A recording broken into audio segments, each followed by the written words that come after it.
शरणं गच्छामि धम्मं शरणं गच्छामि संघं शरणं गच्छामि बुद्धं शरणं गच्छामि धम्मं शरणं गच्छामि संघं शरणं गच्छामि।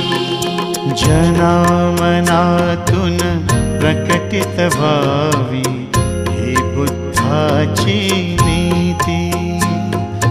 जनामनातून प्रकटित व्हावी ही बुद्धाची नीती। संघर्षाविण दिसावी शांती परस्परावर प्रीती।